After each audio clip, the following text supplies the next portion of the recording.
Hello বন্ধুরা, আপনারা আমার আগের গল্পের প্রথম পর্ব শুনেছিলেন, যেখানে বলা হয়েছিল আমার মায়ের মৃত্যুর পরে আমার ফুপি আমাদের বাড়িতে এসেছিলেন। এরপর তিনি বাবার অসহায়ত্ব দেখে আমাকে বাবার সঙ্গে বিয়ে করতে বলেছিলেন। এখন গল্পটি এখান থেকে এগিয়ে চলবে।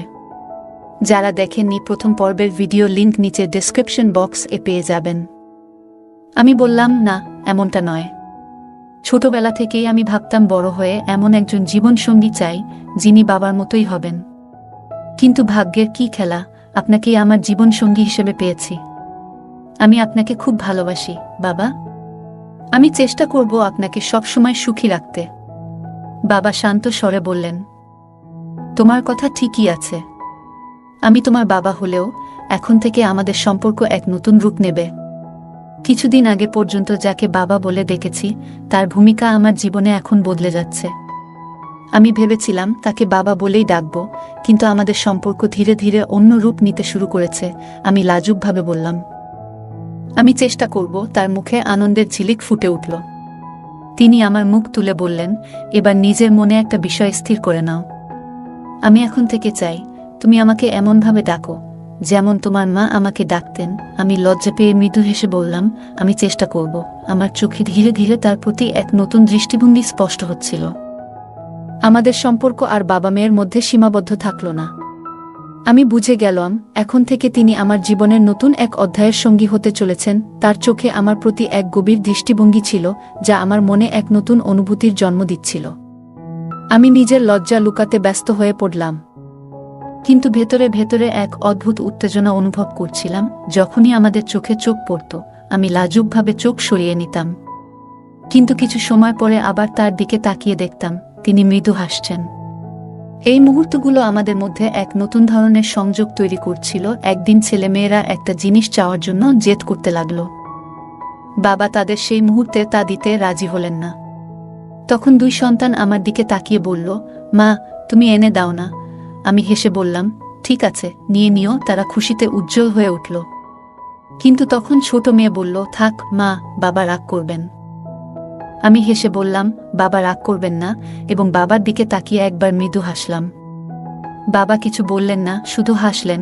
আমাদের সম্পর্কের মিষ্টি মুহূর্তগুলো এইভাবে এগিয়ে চলছিল। পরে আমরা একটি আইসক্রিম কাউন্টারে গিয়েছিলাম। বাবা সবার জন্য আইসক্রিম আনলেন এবং আমাকে নিজ হাতে আইসক্রিম খাওয়াতে শুরু করলেন। আমি লজ্জায় একটু হেসে বললাম, এটা বেশ ভালো লাগছে। বাবা মজা করে বললেন, তোমাদের মেয়েদের তো ক্রিমি আইসক্রিমই বেশি পছন্দ। এবার থেকে তোমাকে প্রতিদিন ভালো মানের ব্ল্যাক চকোবার আইসক্রিম খাওয়াবো। বাবার কথার অর্থ বুঝতে পেরে আমি একটু লজ্জা পেলাম। তার চোখে মিষ্টি হাসি দেখে আমি বুঝতে পারলাম আমাদের মধ্যে এক নতুন ধরনের সম্পর্ক তৈরি হয়েছে। আমরা সেদিন অনেকক্ষণ ঘুরলাম এবং রাতে খাবার প্যাক করিয়ে বাড়ি ফিরলাম। বাড়িতে আমি খাবার গুছিয়ে সবাইকে ডাকলাম। বাবা বললেন, নিশি, তুমি এসো, একসঙ্গে খাই। আমি হেসে বললাম, আপনারা খান, আমি পরে খাবো। বাবা জোর দিয়ে বললেন, না, তুমি আমার সঙ্গে বসে খাবে। আমি খাওয়ার টেবিলে খাবার দিতে গিয়ে সামান্য ঝুঁকলাম। তখন আমার শাড়ির আঁচল একটু সরে গেল। আমি তাড়াতাড়ি ঠিক করে নিলাম। বাবা মৃদু হেসে বললেন, তুমি আসলেই সবকিছু এত যত্ন নিয়ে করো। সেদিন যখন বাবাকে দেখলাম তিনি আমার দিকে একদৃষ্টে তাকিয়ে আছেন, আমি লজ্জায় লাল হয়ে গেলাম। তার চোখ আমার চোখের সঙ্গে মিলতেই আমি মৃদু হেসে নিজের শাড়ির আঁচল ঠিক করে নিলাম। বাবা আমাকে পাশে বসতে বললেন, আর আমি কেন জানি না, না করতে পারলাম না। আমরা একসঙ্গে একই প্লেটে খেতে শুরু করলাম। এমন সময় বাবা চুপিসারে আমার হাতে খাবার দিলেন, আর আমিও তাকে খাইয়ে দিলাম। এই মুহূর্তগুলো যেন এক অদ্ভুত রোমান্টিক অনুভূতিতে ভরা ছিল। দুই সন্তান খুব ক্লান্ত ছিল এবং ঘুমে ঢুলছিল।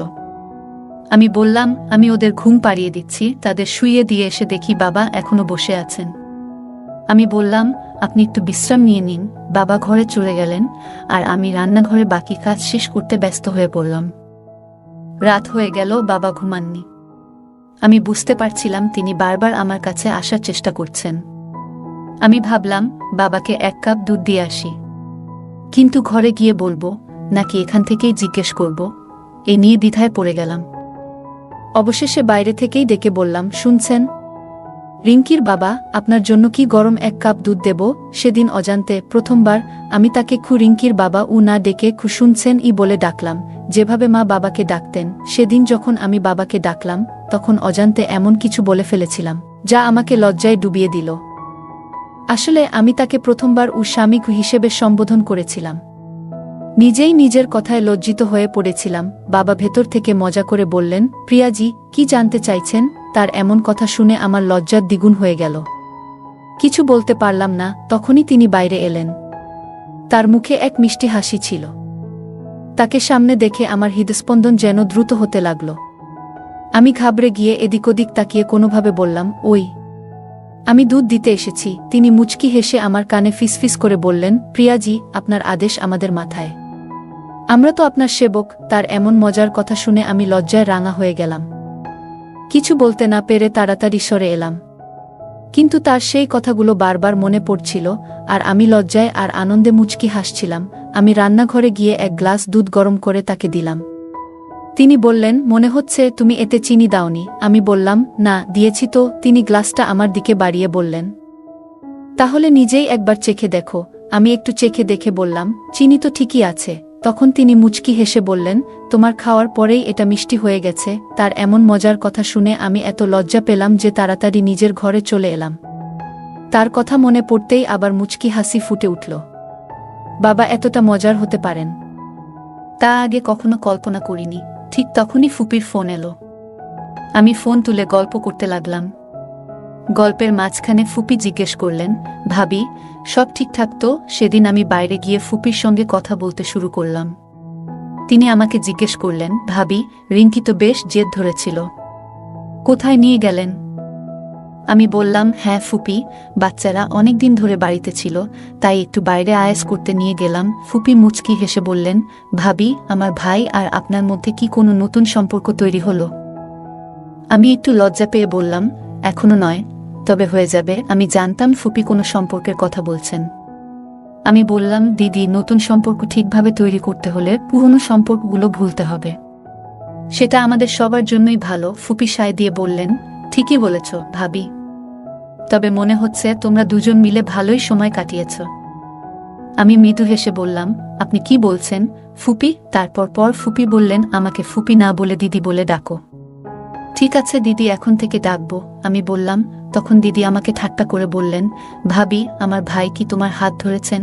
আমি হেসে বললাম, উফ দিদি, আপনি কেমন কথা বলছেন? দিদি বললেন, তাহলে তুমি কিভাবে বুঝলে যে তিনি পুরনো সম্পর্ক ভুলে গেছেন?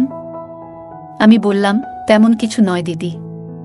আমরা যখন বাইরে আইসক্রিম খেতে গিয়েছিলাম তখন উনি বলছিলেন, তোমাকে রোজ আইসক্রিম খাওয়াবো, আর সেটা শুনে আমি বুঝে গিয়েছিলাম যে তিনি কোনো আইসক্রিমের কথা বলছেন। দিদি মজা করে বললেন, আহা ভাবি, সেটা তো আসল আইসক্রিম, চোকোবার, খুবই মজার জিনিস।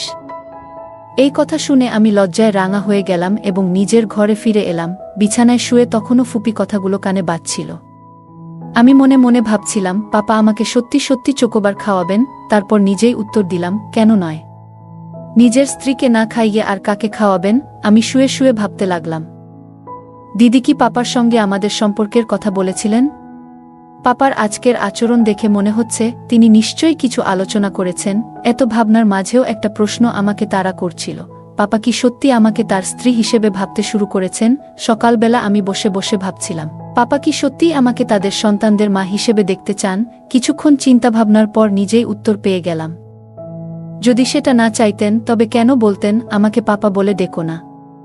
আমি তোমার বাবা নই, আমি তোমার সন্তানের বাবা। এটা পরিষ্কার ছিল যে তিনি আমাকে সন্তানদের মা হিসেবে দেখতে চান। পরের দিন সকালে বাচ্চারা স্কুলের জন্য তৈরি হয়ে বেরিয়ে পড়ল। পাপা তখনও ঘুমাচ্ছিলেন। আমি ভাবলাম, কেন না বুয়াকে ফোন করে জেনে নিই তিনি পাপার সঙ্গে আমাদের বিয়ের ব্যাপারে কথা বলেছেন কিনা। আমার মনে নানা প্রশ্ন ঘুরছিল, তাই আর অপেক্ষা না করে ফোন করলাম। আমি বললাম, দিদি নমস্কার। বুয়া হাসতে হাসতে বললেন, কি ভাবি, আবার বুয়া? ঠিক করে বলো। আমি একটু লজ্জা পেয়ে বললাম, সরি দিদি। দিদি বললেন, বলতো, এত সকালে আমাকে কি মনে পড়ল? আমি বললাম, দিদি, আসলে কিছু বুঝতে পারছি না, কিভাবে আপনার সঙ্গে বলবো। দিদি মিষ্টি গলায় বললেন, ভাবি, কি হয়েছে বলো তো? আমি বললাম, দিদি, আপনার কি পাপার সঙ্গে কোনো কথা হয়েছে? দিদি মজা করে বললেন, কেন ভাবি? এত তাড়াতাড়ি কিসের এত উৎসাহ? আমি লজ্জা পেয়ে বললাম, দিদি, তেমন কিছু না। আমি জানতে চাইছিলাম আপনি কি তার সঙ্গে আমাদের সম্পর্ক নিয়ে কথা বলেছেন? দিদি বললেন, হ্যাঁ ভাবি, কথা তো হয়েছেই। তোমার কি মনে হয়? আমি তো জানতাম পাপা শুনে খুশি হয়ে যাবেন। আমি অবাক হয়ে বললাম, তবে কি সত্যিই পাপা রাজি হয়েছেন? দিদি মুচকি হেসে বললেন, ভাবি, তোমার কি মনে হয় পাপা না বলবেন? এই কথাগুলো শুনে আমার মন শান্ত হলো। মনে মনে ভাবলাম, পাপা সত্যিই খুশি। হয়তো এটাই আমাদের নতুন জীবনের শুরু। দিদি বললেন, ভাবি, এটা তো সম্ভবই নয় যে কেউ আমার ভাবির এই সম্পর্ককে প্রত্যাখ্যান করবে। আরে ভাবি, দাদা তো এত খুশি যে তা ভাষায় বোঝানো যাবে না। আর শোনো ভাবি, তোমাকে একটা কথা বলি, দাদা নিজেই আমাকে বলেছিল তোমার সঙ্গে কথা বলতে। বারবার আমাকে জিজ্ঞাসা করছিল, সত্যি করে বলতো, প্রিয়া কি এই সম্পর্কে রাজি আছে? দিদি কথা শুনে আমি ভীষণ লজ্জা পেলাম। মনে হলো পাপা আমাকে তার জীবনসঙ্গী বানানোর জন্য এতটাই উদ্গ্রীব। এমন সময় পাপার গলা শুনে আমি বললাম, দিদি, পরে কথা বলবো, এবং ফোনটি রেখে দিলাম। আমি তখন রান্নাঘরে ছিলাম। হঠাৎ পাপা এসে পিছনে দাঁড়ালেন। তিনি বললেন, প্রিয়া, বলো তো, আমি কি তোমার একটু সাহায্য করতে পারি? আমি লজ্জায় কিছু বলতেই পারছিলাম না। শুধু বললাম, আমি করতে পারবো। আপনি যান। পাপা হেসে বললেন, তাড়াতাড়ি তৈরি হয়ে নাও, আমরা বাইরে কোথাও ঘুরতে যাব। এটা বলেই তিনি চলে গেলেন। তার চলে যাওয়ার পর আমি একটু স্বস্তি পেলাম। আমার মনে হচ্ছিল এখন আর বেশি দিন নেই যখন আমার ঘরের ঠিকানা পাপার ঘরে বদলে যাবে। আমি যখন তৈরি হয়ে বাইরে বেরোলাম, তখন দেখি পাপার কাছে কারো ফোন এসেছে। সেই ফোন পেয়ে তাকে অন্য কোথাও কাজে যেতে হলো। আমি তখন জামাকাপড় বদলে গৃহস্থালির কাজে মন দিলাম। ঘর পরিষ্কার করার পর পাপার ঘরে তার কাপড় আনতে গেলাম। বিকেলে দরজার ঘণ্টা বাজল। আমি মনে মনে হাসতে হাসতে ভাবলাম, তিনি এসেছেন, এবং দরজার দিকে ছুটে গেলাম। মনে হচ্ছিল বহুদিন পর যেন নিজের প্রিয়জনকে দেখব। দরজা খুলে দেখি সামনে পাপা নন, অন্য কেউ দাঁড়িয়ে। পাপার বদলে অন্য কাউকে দেখে আমার মুখ মলিন হয়ে গেল। আমি জিজ্ঞেস করলাম, জি, আপনি কাকে খুঁজছেন? সামনের লোকটি বলল, ম্যাডাম, কুরিয়ার আছে। এটি এই নামে পাঠানো একটি চিঠি। আমি বললাম, উনি তো এখন বাড়িতে নেই। ছেলেটি বলল, আপনি কে? আমি হেসে বললাম, আমি উনার স্ত্রী। এটা বলতে গিয়ে আমার মনে একটু অন্যরকম আনন্দ হচ্ছিল। জীবনে প্রথমবার কাউকে বললাম যে আমি পাপার স্ত্রী। কিছুক্ষণ পর পাপা বাড়ি ফিরলেন। হয়তো কোনো জরুরি কাজ ছিল যে কারণে দেরি হয়ে গেল। উনি ফিরে এসে সোজা নিজের ঘরে গিয়ে ফ্রেশ হতে লাগলেন। এই ফাঁকে আমি খাবার টেবিলে সব প্রস্তুত করলাম। সব রেডি করার পর পাপাকে বাইরে থেকে ডাক দিলাম, শোনো রিঙ্কির বাবা, খাবার রেডি। একদিনের মধ্যেই আমি যেন মায়ের মতো কথা বলতে শিখে গেছি। এখন আমার আর মায়ের মধ্যে খুব বেশি পার্থক্য নেই। আমি ভাবছিলাম, যা কিছু আগে মায়ের ছিল, এখন সবই যেন আমার হয়ে গেছে। এই বাড়ির প্রতিটি জিনিস, বাচ্চারা, শোবার ঘর, এমনকি মায়ের জীবনসঙ্গীও। যে হৃদয়ে এতদিন মা বাস করতেন, এখন সেখানে আমি স্থান পেয়েছি। এমনকি বলা যায় আমি সেখানে পুরোপুরি জায়গা করে নিয়েছি। বাচ্চারা ও পাপা সবাই ডাইনিং টেবিলে চলে আসার পর পাপা মজা করে বললেন, কি খবর আমাদের নতুন সরকার? পাপার এমন কথা শুনে আমি লজ্জায় পড়ে গেলাম। আস্তে করে বললাম, এই কি যে বলেন? পাপা হাসতে হাসতে বললেন, তাহলে আর কে হবে রিঙ্কির মা? এখন তুমিই তো সেই দায়িত্ব পালন করবে ম্যাডাম। আমি হেসে বললাম, হ্যাঁ হ্যাঁ, করতে হবে তো। তারপর আমি কিচেনে খাবার আনতে গেলাম। আজকাল মনে হয় বাচ্চারা যেন আমারই সন্তান।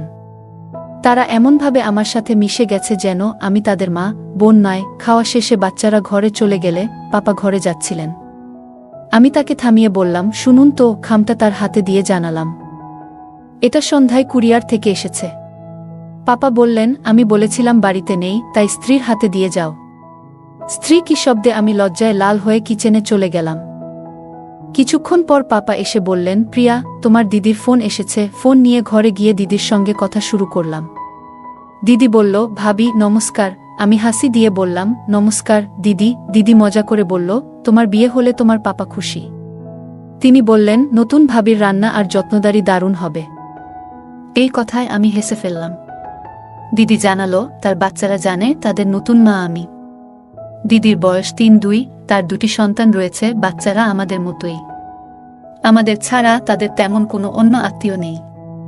আমরা তাদের জন্য সবকিছু, আর তারা আমাদের জন্য, কারণ আমাদের সম্পর্ক নিয়ে কারো সন্দেহ করার সুযোগ নেই। কেউই আমাদের আসল সম্পর্কের কথা জানে না। দিদির সঙ্গে কথা বলে আমার খুব ভালো লাগছিল, এক ধরনের ঘনিষ্ঠতার অনুভূতি হচ্ছিল। তখনই দিদি জিজ্ঞেস করল, তুমি এখন রাতবেলা কি করছো? আমি হেসে বললাম, আমি বাসন মাজছি। এ কথা শুনে দিদি একটু রাগ করে বলল, তুমি এসব কেন করছো? তার রাগ দেখে আমি কিছুটা অবাক ও খারাপ বোধ করলাম। আমি উত্তর দিলাম, দিদি, এ তো আমার রুটিন কাজ। দিদি বলল, ভাবি, এটা ঠিক আছে, কিন্তু শোনো, তোমার তো বিয়ে হতে চলেছে।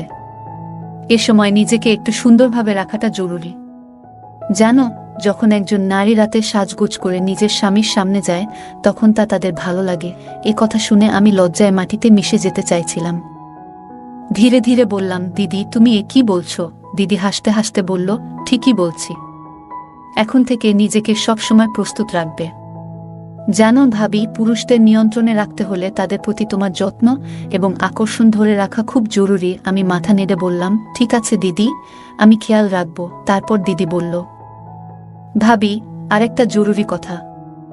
আমি পণ্ডিতজির সঙ্গে তোমার এবং ভাইয়ার বিয়ের বিষয়ে কথা বলেছি। তিনি জানিয়েছেন আজ থেকে 15 দিন পর তোমাদের বিয়ে ঠিক করা হয়েছে। দিদি বলছিলেন, ভাবি, পণ্ডিতজি বলেছেন যে এই দিনটা খুবই শুভ। আর তিনি আরও বললেন যে তোমার আর ভাইয়ার জুটি খুবই ভালো, তোমাদের সম্পর্ক বহু জন্মের জন্য স্থায়ী হবে। দিদির কথা শুনে আমার মনে একটা অন্যরকম আনন্দ হলো। ভাবছিলাম, এটা কি কেবল কাকতালীয়, নাকি আসলেই আমাদের সম্পর্ক এতটা গভীর এবং সুন্দর? দিদি তখন আমাকে বললেন, পাপাকে ফোন দাও। আমি ডেকে বললাম, শোনো, এই ফোনটা ধরো। পূজা মজা করে বলল, ভাবি, তুমি কি এখন থেকেই ভাইয়াকে এইভাবে ডাকার অভ্যাস তৈরি করছো?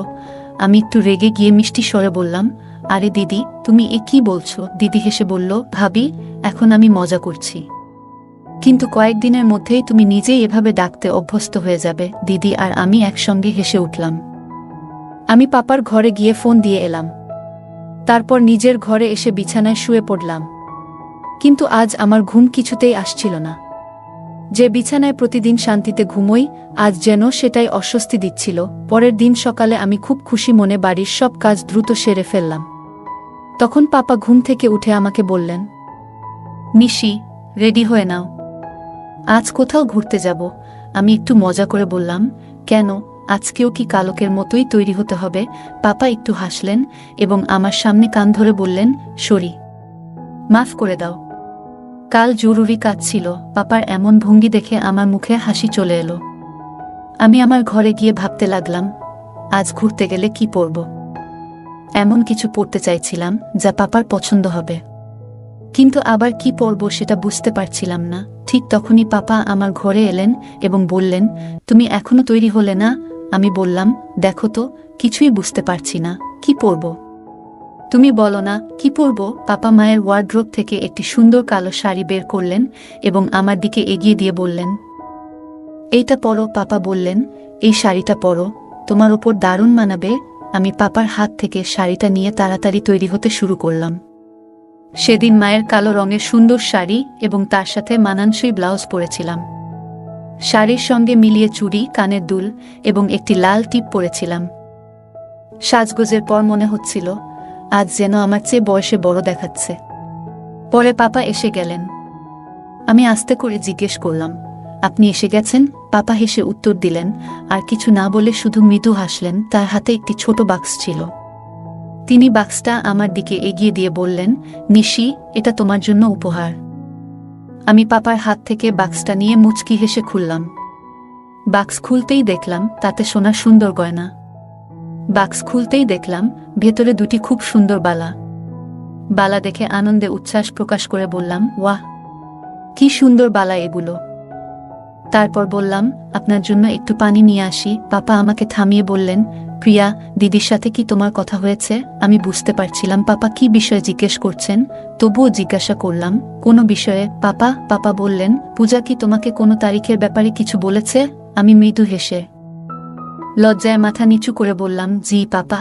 আমার মুখ থেকে জি শুনে পাপা আমার কাছে এগিয়ে এসে বললেন, প্রিয়া, তোমার কোনো আপত্তি নেই তো? আমি কি বলবো বুঝতে পারছিলাম না। আমার লজ্জায় মাথা নিচু হয়ে গেল। পাপার সামনে এইভাবে দাঁড়িয়ে থাকতে খুব অস্বস্তি হচ্ছিল। আমার মুখ পুরো লাল হয়ে উঠেছিল। পাপা কিছু বলার জন্য মুখ খুলছিলেন, ঠিক তখনই রিঙ্কি এসে পড়ল।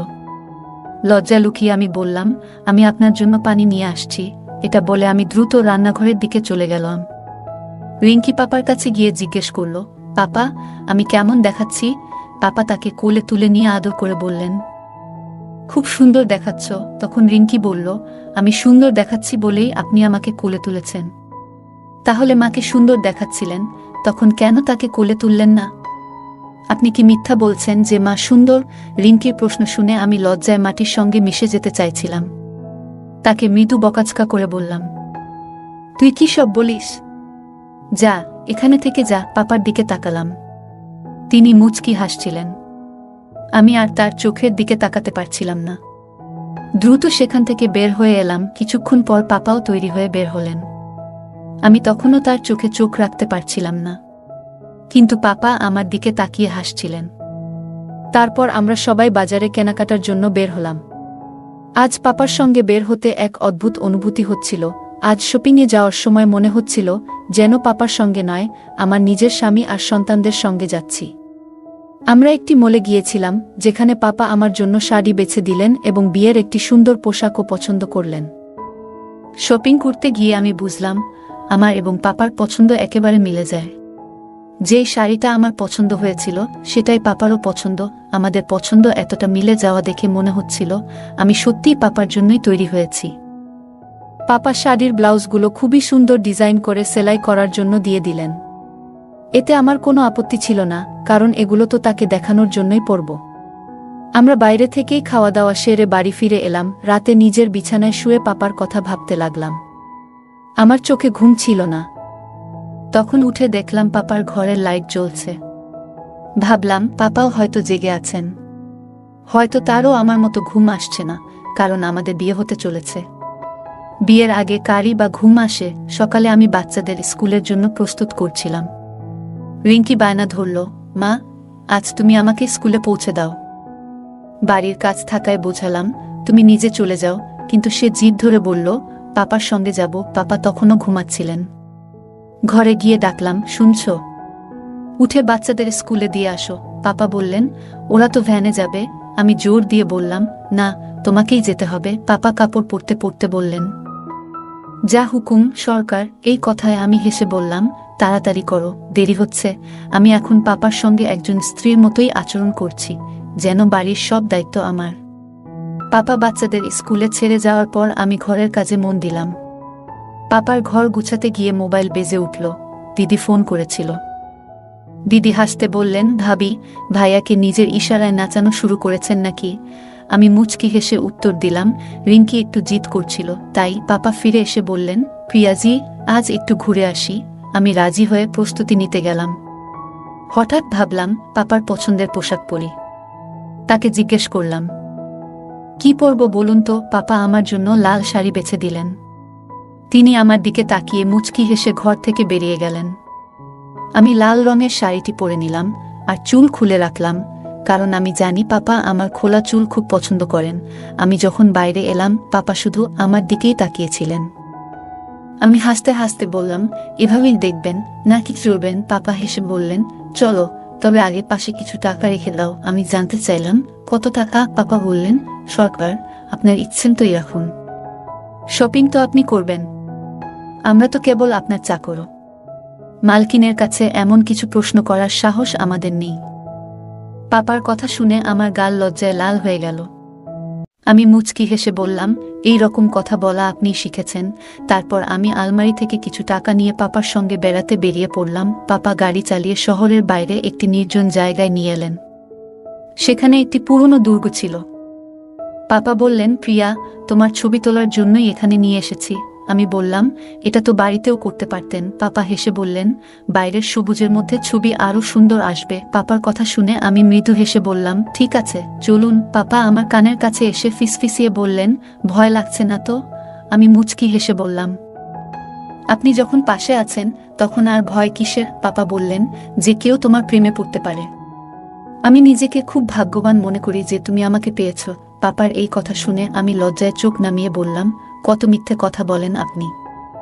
আমি এত সুন্দর নই, আমি খুব সাধারণ চেহারার মেয়ে। বাবা বললেন, চলো বাইরে একটু হাঁটি। আমি চুপচাপ সম্মতি দিলাম এবং বাইরে একটা আম গাছের দিকে ইশারা করলাম। আমরা গাছটার নিচে গেলাম। বাবা তখন মোবাইল বের করে বললেন, একটু দাঁড়াও, তোমার ছবি তুলতে চাই। আমি পোজ দিলাম আর বাবা ছবি তুললেন। ছবি তোলার সময় বাবা নিজেও কিছু পোজে আমার সঙ্গে ছবি তুললেন। হঠাৎ তিনি পকেট থেকে ছোট্ট একটা বাক্স বের করলেন।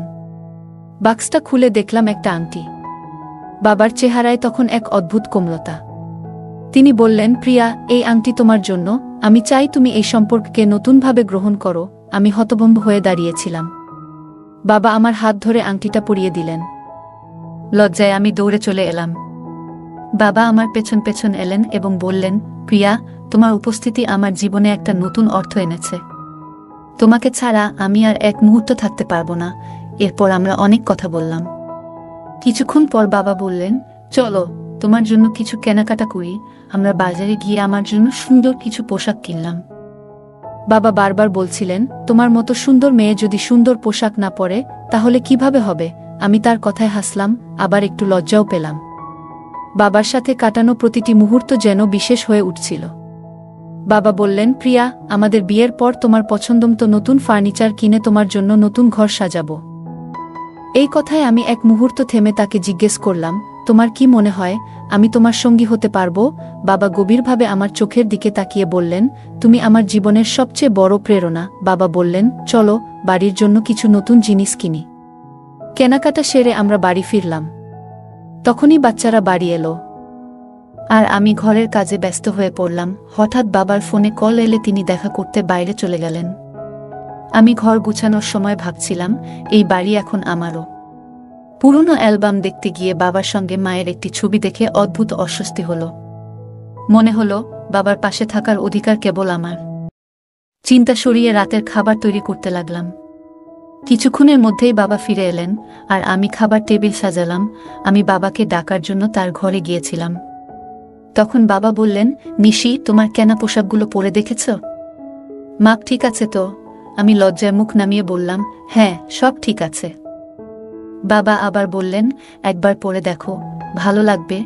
আমি তখন মৃদু হাসলাম এবং বললাম, পরে দেখব। খাবার টেবিলে সবাই একসঙ্গে বসেছিলাম। বাবা মাঝে মাঝে আমাকে দিকে তাকিয়ে হাসছিলেন আর আমি লজ্জায় চোখ নামিয়ে নিচ্ছিলাম। সেদিনের পুরো সন্ধ্যাটা আমার কাছে বিশেষ হয়ে উঠেছিল। মনে হচ্ছিল আমাদের জীবনে এক নতুন অধ্যায় শুরু হতে চলেছে। রাতের খাবারের পর আমি বাচ্চাদের ঘুম পাড়িয়ে রান্নাঘরে কিছু কাজ গুছাতে গেলাম। হঠাৎ পেছন থেকে বাবার কণ্ঠ শুনতে পেলাম, নিশি, তুমি কি জানো তুমি কতটা বদলে গেছো? আমি ঘুরে তাকালাম এবং মৃদু হেসে বললাম, আপনার কথার মানে কি বাবা? বাবা বললেন, তোমার হাসি, তোমার যত্ন, এগুলো যেন আমার জীবনের সব ক্লান্তি মুছে দেয়। আমি লজ্জায় মাথা নিচু করে বললাম, আপনি এমন কথা বলছেন কেন? বাইরে রিঙ্কি যদি শোনে তাহলে কি ভাববে? বাবা আমার দিকে তাকিয়ে বললেন, তোমার উপস্থিতি আমার জীবনের সবচেয়ে বড় আশীর্বাদ। আমি আর কিছু বলতে পারলাম না, শুধু হেসে রান্নাঘরের কাজ চালিয়ে গেলাম। কিছুক্ষণ পর বাবা আবার বললেন, নিশি, জানো, আমি তোমার মতো জাদুকরি মেয়ে কখনো দেখিনি। তুমি আমার জীবনের সবকিছু পাল্টে দিয়েছ। এই কথা শুনে আমি লজ্জায় রান্নাঘর ছেড়ে বেরিয়ে এলাম। বন্ধুরা, আজকের গল্প এখানেই শেষ। কিন্তু এরপর কি হলো সেটা জানতে হলে অপেক্ষা করতে হবে পরবর্তী পর্বের জন্য। যদি আপনারা বেশি করে কমেন্ট করেন যে পরের পর্ব চাই, তাহলে দ্রুতই আপলোড করে দেব। আমাদের চ্যানেলে আরও অনেক সুন্দর গল্প আপলোড করা আছে, সেগুলো দেখে আসতে পারেন। আর অন্য কোনো বিশেষ গল্প শুনতে চাইলে অবশ্যই কমেন্টে জানাবেন। আপনাদের মতামত আমাদের কাছে অনেক মূল্যবান। গল্পগুলো ভালো লাগলে আমাদের চ্যানেলটি সাবস্ক্রাইব করুন এবং গল্পটি শেয়ার করতে ভুলবেন না। ধন্যবাদ।